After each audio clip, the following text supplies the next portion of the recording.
On the journey of life, we start out much like a shiny new car. Then life happens. We get rear-ended. Sometimes those dents are big: divorce, adultery, addiction, death.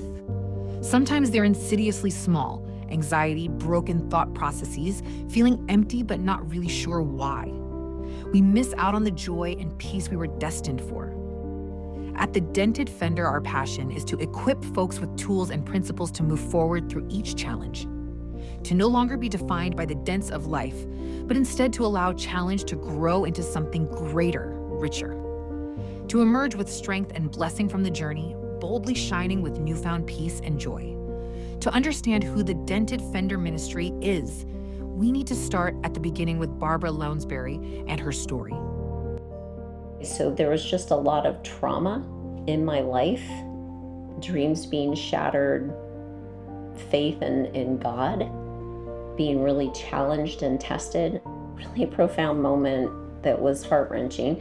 I was sitting in my bedroom trying to very quietly get out a lot of emotion with God because my kids were home, and my back was against a wall, and I literally fell down to my knees in a puddle and just started crying and saying, God, I am at the end of my rope. I have tied the knot and I'm holding on, which I feel like I was taught to do. I can't hold on anymore. My hands are slipping and I can't do this. I need you to show up. I began going through significant financial challenges while raising 3 children, while working 3 jobs, while finishing my master's degree. It was beyond belief stressful. And what I saw was God show up in some of the most remarkable, transformative ways in my life and teach me some of the most profound lessons I've ever learned. And he began to rewrite my story.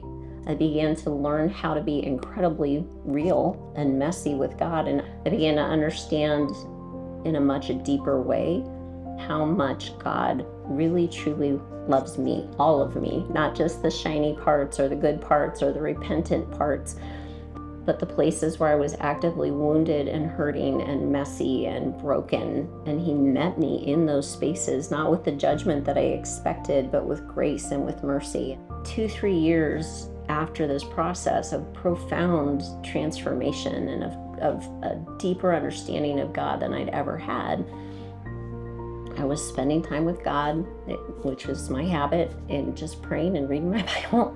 And it felt like God showed up in my living room. I don't know how else to put that. And if anybody ever else told me that, I'd be like, very skeptical, but it's what happened. And it felt like the smallest corner of his robe was filling the room, and it was still overwhelming. I mean, I fell off my chair, fell down on the floor immediately, just, tears. It was overwhelming. And what I knew he was doing was calling me to teach the lessons he had taught me to others.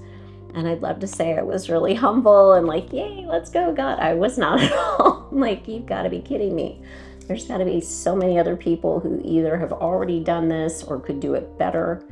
And he's like, nope, I'm calling you. And then, of course, I'm so broken. God, why would you use me? Look at what's just happened in my life and all the things you pulled me through.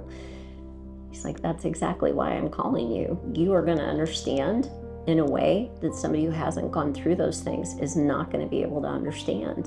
And I'd love to say, again, I just smoothly ran forward. No, it would still take a couple of years of God being tenacious like a bulldog going after me to do it. But that's ultimately what became the Dented Fender Ministry, the Boldly Shine class.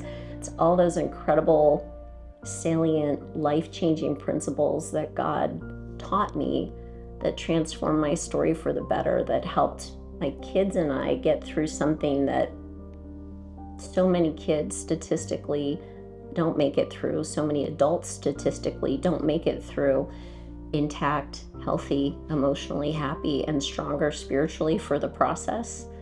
And I think probably for me, the biggest telltale is I've had people ask, would you, if that happened to you again, would you go through it again? If that's what it took to learn what you learned from it. And wouldn't wish it on my worst enemy. I just wouldn't wish for anybody to have to go through what I went through. But I would say yes, because it was that profound and that much of a game changer for me.